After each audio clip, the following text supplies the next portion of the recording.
प्यारे बच्चों, आज हम कक्षा 10 विषय विज्ञान के अंतर्गत अध्याय 3 हमारा लेंस है फिजिक्स पार्ट के अंतर्गत, उसमें हम उत्तल लेंस के लिए u, v व f निश्चित संबंध यानी वस्तु की दूरी, प्रतिबिंब की दूरी और फोकस दूरी में संबंध की बात करेंगे। आपके सामने चित्र दिया है जहां L और L' एक हमारा उत्तल लेंस है।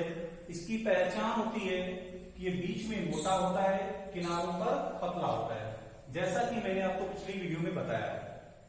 C इस लेंस का प्रकाशीय केंद्र है, F' इस लेंस का प्रथम फोकस है और F इस लेंस का द्वितीय फोकस है। हमने उत्तल लेंस की मुख्य अक्ष पर एक वस्तु O' रख दी। वस्तु O' से मुख्य अक्ष के समांतर चलने वाली आपतित किरण O' जो लेंस में अपवर्तन के पश्चात द्वितीय फोकस से होकर जाती है, जबकि दूसरी किरण O' लेंस के प्रकाशीय केंद्र से होकर जाती है तथा बिना किसी विचलन के सीधे निकल जाती है। ये दोनों निर्गत किरणें एक दूसरे को कहां पर काटते हैं? I' पर। I' जो है O' का प्रतिबिंब है, अर्थात I' वस्तु O' का वास्तविक और उल्टा प्रतिबिंब है। छोटा, बड़ा या बराबर ही स्थितियों पर निर्भर करता है, क्योंकि यहां पर हम कोई स्थिति नहीं दिखा रहे हैं। हमको संबंध निकालना है तो सबसे पहले मान लेंगे, माना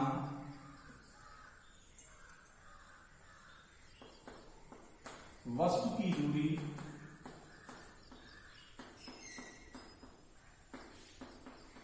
तो वस्तु की दूरी समस्त दूरियां क्या समाप्त हैं? लेंस के प्रकाशीय केंद्र से।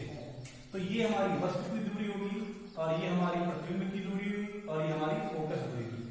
जो दूरियां आपतित किरण की दिशा में मापी जाती हैं उनको हम धनात्मक चिन्ह के साथ लेते हैं, जो अपोजिट मापी जाती है वो ऋणात्मक चिन्ह के साथ लेते हैं। तो यहाँ पर वस्तु की दूरी क्या होगी? CO। तो ये हमारा अपोजिट माप रहे हैं तो माइनस का योग होगा। प्रतिबिंब की दूरी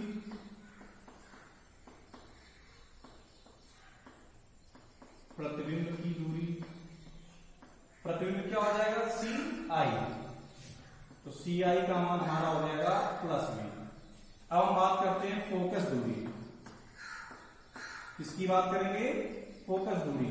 तो ये हमारा हो जाएगा CF। जब फोकस दूरी की बात करते हैं तो हमेशा द्वितीय फोकस लेते हैं।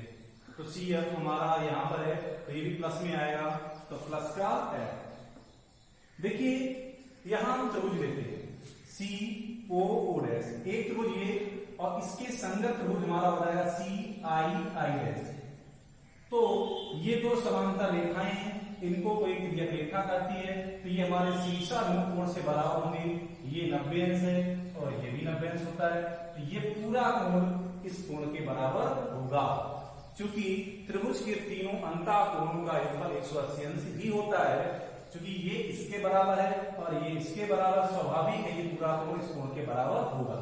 तो ये उस समय दोनों त्रिभुज है कैसे होंगे? समरूप होंगे, सर्वांगसम नहीं होंगे। सभी जितने भी सर्वांगसम होते हैं सभी समरूप होते हैं, लेकिन यही एक कंडीशन है इसमें केवल समरूप होता है, सर्वांगसम नहीं होता है। तो लिखेंगे चूंकि त्रिभुज COO' और त्रिभुज CII' समकोणिक है, तो जब समकोणिक होगा तो क्या हो जाएगा? समरूप।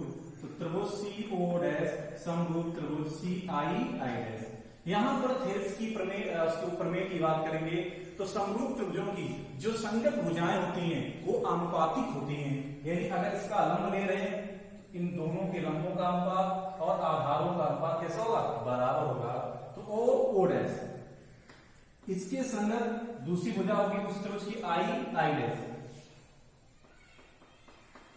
बराबर CO/CI। इसको नंबर 1 दे देंगे। इसी हिसाब से देखिए एक त्रिभुज हमारा ये है FCA FII'। अब इतने की बात करें कि इतने की बराबर हो गए शीर्षमुख से, ये 90 अंश होगा तो ये भी 90 अंश होगा, तो स्वाभाविक ये इसके बराबर होगा। तो हम कहने का तात्पर्य है जिस प्रकार ये हमारे समरूप हुए उसी प्रकार ये भी हमारे कैसे होंगे, समकोणीय होंगे अर्थात समरूप होंगे। चूंकि त्रिभुज FCA और त्रिभुज FII समकोणिक हैं, समकोणिक हैं, तो कैसे हो जाएंगे, समरूप हो जाएंगे। त्रिभुज FCA समरूप त्रिभुज FII संगत हो जाए CA बटे I डैश और CF बटे FI, तो हो जाएगा CA बटे I डैश बराबर CF बटे FI। आप लोग देख रहे हो ये दोनों समांतर रेखाएं हैं और समांतर रेखाओं की जो बीच की दूरी होती है वो कैसी होती है, बराबर होती है, यानी O डैश की जो माप है वो CA के बराबर होगी। तो यहां लिखेंगे CA इक्वल O डैश, तो CA के स्थान पर हम लोग क्या रखेंगे, O डैश रख देंगे, तो O dash upon I dash बराबर CF बटे FI। इसको नंबर 2 दे देंगे, इन दोनों को सॉल्व करेंगे। समीकरण 1 व 2 से आप देखिए ये वाला रेशियो और ये रेशियो हमारा समान है, तो ये रेशियो इस रेशियो के बराबर होगा, यानी CO बटे CI बराबर CF बटे FI। चूंकि हम लोग समस्त दूरियां प्रकाशिक केंद्र से मापते हैं, तो ये भी प्रकाशिक केंद्र से, ये भी प्रकाशिक केंद्र से और ये भी है, केवल FI नहीं है। FI को लोग क्या करेंगे, अगर CI से पिछला हिस्सा CF घटा दें तो हमारा कितना बचता है, FI। तो FI के स्थान पर क्या लिखेंगे, CO बटे CI सेम करेंगे, CF, FI की जगह लिखेंगे CI minus CF, CI minus CF। अब देखिए यहां पर मान रखो CO का मान केवल माइनस U है, बाकी सभी का प्लस में है, इसका हो जाएगा माइनस U, इसका प्लस B होता है, इसका भी प्लस का है, इसका भी हमारा CI प्लस का है और CF भी प्लस का है। अब हम लोग क्या करेंगे, क्रॉस मल्टीप्लिकेशन करेंगे, U का V में तो माइनस UV और इसका माइनस का माइनस में तो प्लस UF और उधर हो जाएगा VF। तो UF इधर रखो जो हमारा था पहले से, VF इधर लाएंगे तो माइनस हो जाएगा और ये UV उधर जाएगा, हो जाएगा प्लस में। हम क्या करेंगे, दोनों पक्षों में UVF का भाग देंगे, तो UF upon UVF minus VF upon UVF बराबर UV अपॉन UVF। यहां पर UV से UV कटेगा, VF से VF कटेगा, UF से UF कटेगा, तो बचा क्या, 1 upon V minus 1 upon U बराबर 1 अपॉन H।